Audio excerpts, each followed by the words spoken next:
Hi, and thank you for your interest in volunteering at Mission Central. Volunteers are at the heart of everything that we do, so we truly appreciate you being here.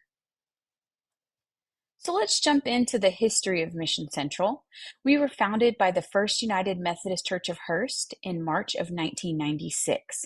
But pretty quickly, that church realized that there was a lot more need in the community than what one church was going to be able to handle. So they made a really important decision and spun us off into our own independent nonprofit. We've been an independent 501c3 organization since September of 2003.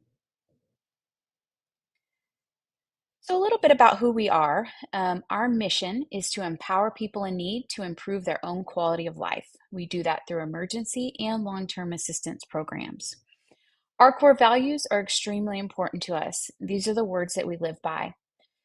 They are not something that we just put on the wall and never think about again. They are compassion, open mindedness, respect, and empowerment. I like to bring these up here in our volunteer orientation because we have a very small staff at Mission Central. A lot of times, there might not be a staff member around to immediately answer a question for you. If you can go back to the core values, and your decision is compassionate, it's open minded, it's respectful, and empowering, then you've got the right decision. So, a little bit about why we're here. This is a sample of the median incomes in our nearby neighborhoods. A poverty level for a family of four is around $25,000, but living wage in Tarrant County is about $64,000. So you can see there's a really big gap there for a lot of our neighbors. As you can see in many of our nearby neighborhoods, that star right there is where our village pantry is located. Many of our nearby neighborhoods are barely living above poverty level, and they're definitely not making a living wage. A lot of people don't realize that about 55% of our students in the Hearst Euless Bedford ISD are economically disadvantaged. So, our guests, we serve about more than 15,000 people a year. More than 20% of our immediate neighbors have an income below poverty level. More than 30% have a disability, and that's a big reason why they have to come to us. It doesn't make a lot of sense to pay a caregiver to take care of your disabled family member if you're making less than the caregiver is. So that's a big reason why we're needed. Just under 8% are veterans, and our guest top identified needs are food, clothing, and dental services. Food and clothing are perpetual needs. They're going to run out, they're going to wear out. But dental services is something that not a lot of people think about. If you have the worst tooth pain of your life, it's going to be very difficult for you to go to work and school. Um, and especially if you don't see an end in sight for that. So, dental services is always something that we're on the lookout for our guests. So volunteers make everything that we do possible. In 2023, 299 volunteers touched our organization and gave more than 16,000 hours of their time. We like to think of that as priceless, but a dollar value is put on everything. And that dollar value is placed at more than $517,000, more than $500,000. So we truly could not do what we do in the community without our amazing volunteers. In addition to program volunteers, we have administrative volunteers, including staff assistants, and our database manager is a volunteer. Moving on to our programs, our Village Pantry is probably our biggest and most well-known program. We are open Tuesday and Wednesday from 10 to 3:30, and Thursday and Friday from 1 to 3:30. Except for the second Friday of the month, we're closed for our mobile food pantry, which I'll tell you about here in just a minute. We currently have what is called a full choice pantry operation. And what that means is that our guests are able to come to us. They get points based on the number of people that are in their family. And then they get to choose how they want to use those points. We don't tell them what they need, we let them tell us what they need. So if they just need diapers, then they're able to get that. A lot of families have dietary restrictions, reasons that they don't eat specific foods, and um, this way they're able to choose what their family will eat and the things that they need. It's been a very empowering move for us to allow people to choose. Our Village Library tutoring program is our second largest program. Students come to us twice a week for an hour, and a volunteer tutor helps them with their homework. So anything that you can think of, um, reading, writing, math skills, anything they might bring home from school. Most of our students live in a home where English isn't spoken, and that's a big reason why they have to come to us. Um, all of our students speak English, but a lot of times their family doesn't. So it can be quite difficult for them to get the help that they need with their homework at home because of that language barrier. Because of our amazing volunteers, most of our students are maintaining an AB average, and they didn't come to us that way.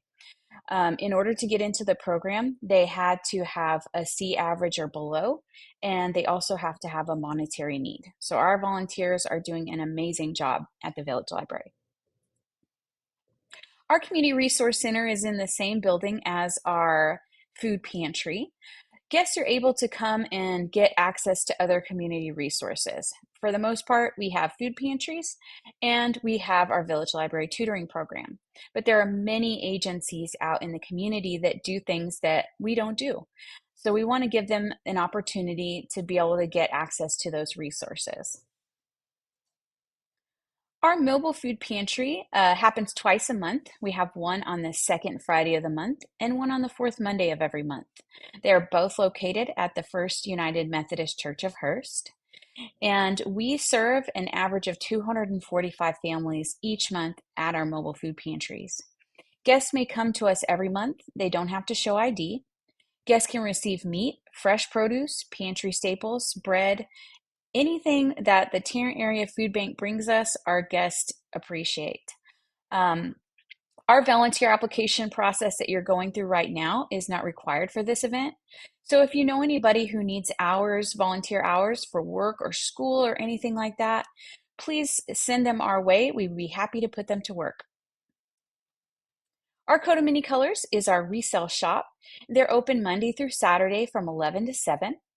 And they get tons and tons and tons of donations every single day. So they need volunteers to help sort those donations, price them, cashiers, store attendants, that sort of a thing. These are just a few things that we're part of. So we do have a village garden. It is at the First United Methodist Church of Hurst as well. They provide us with about 500 pounds of fresh organic produce every year. We do have a little free library that sits out in front of our village pantry. So if you have any books that you want to give away or you see one that you like, feel free to take it. We're also sponsors of the HEB Transit program. Most people know that in Hurst, Euless, and Bedford, we don't have public transportation, and that's a big barrier for a lot of people in our area who don't have transportation to get to work or school. So HEB Transit allows our guests to schedule a ride in advance, and it's only $3 a ride. So to and from, only $6. It's a lot less expensive than, say, Uber or Lyft or something like that. So a little bit about becoming a volunteer. You will fill out a volunteer application for us. We do check references, so be sure and put at least 2 on there. We would prefer if you sent us their phone number and their email. It just makes things easy when we're able to get in touch with people. Please also let your references know that we're going to be calling or emailing them. Generally, when we get stuck onboarding a volunteer, it's because we haven't gotten a hold of their references. So please do that for us. We also run a background check, which I'll tell you a little bit more about here in a minute. But when we're finished with all those application, references, background check, I will connect you with a program manager. So a little bit about our background check. A person is ineligible to serve with us if they have pled guilty to, been convicted of, or presently have pending criminal charges for sex-related offenses, child-related or vulnerable adult-related offenses, murder, felony, burglary, robbery, theft. All other offenses not described above may result in disqualification at the discretion of our staff. The decision will be made based on several factors. Volunteers at our library do consent to a background check every 3 years. If something were to happen to you in the legal realm, it is your responsibility to let us know about that. Drivers of our truck do submit to a more extensive background check, and truck drivers must be a volunteer for several months before qualifying for that role. Volunteer assignments and schedules. We are going to do the best we can to make sure that you are happy with your assignment and schedule. Just keep in mind that our focus is always going to be on our guest clients and students. Sometimes we have volunteers who are so gung-ho and they want to come in and work 40 hours a week, but it makes it very difficult when we have volunteers who are there who are at our programs that much, even though they're super excited to be there. Because once they go on vacation or they go and visit their grandkids, we're left with 40 hours to fill. So again, we're going to give you the assignment and schedule that works best for you, also for our guest clients and students. We do have insurance for our volunteers. So if something were to happen to you while volunteering, our insurance would pay for your copays, and then your insurance would pick up after that. But so we don't have to talk too much about insurance. Let's talk a little bit about safety and security here. We want you to know the locations of exits, fire extinguishers, first aid kits, and specific safety equipment. We want you to be aware of your surroundings and report anything suspicious to a staff member immediately, but not just suspicious, anything weird, broken, out of place. Like I said before, we have a very small staff at Mission Central, so we do rely on our volunteers to let us know if something is broken or out of place. We want to get things fixed, we want to make them right, but we might not know about them, so please feel free to let us know. In case of inclement weather, Mission Central's locations are closed if the HEB school district is closed. So if you wake up on a morning and it's iced over and HEB is closed, no questions asked, we're going to be closed for that day. If you wake up in the morning and it's ice over and HEB has decided to open, we want you to be safe above all. So if you don't feel comfortable driving in the weather, just feel free to give your program manager a call, send them an email and say, hey, this isn't going to be the best day for me to volunteer. Volunteers are never to be alone in any Mission Central location, and volunteers are prohibited from giving rides to guests. We do have an open door policy at Mission Central. So if you have any questions, concerns, or ideas that you want to share with us, we're happy to hear those. So we want you to read our communications in order to stay updated. Things can change at the drop of a hat. We're dealing with kids and with food, and we want you to be updated on the things that we send to you. So please read those. We want you to record your work hours every time that you volunteer. Maintaining guest, client, and student confidentiality is very important to us. Volunteers should maintain a professional relationship with our guest clients and students. And we ask that you refrain from sharing your own personal struggles with those we serve. Certainly, there's going to be things from your past that you might want to share with our guests, and we love that you do that. We want you to make those connections. But we want to make sure that our time with our guests is about them and it doesn't become about us.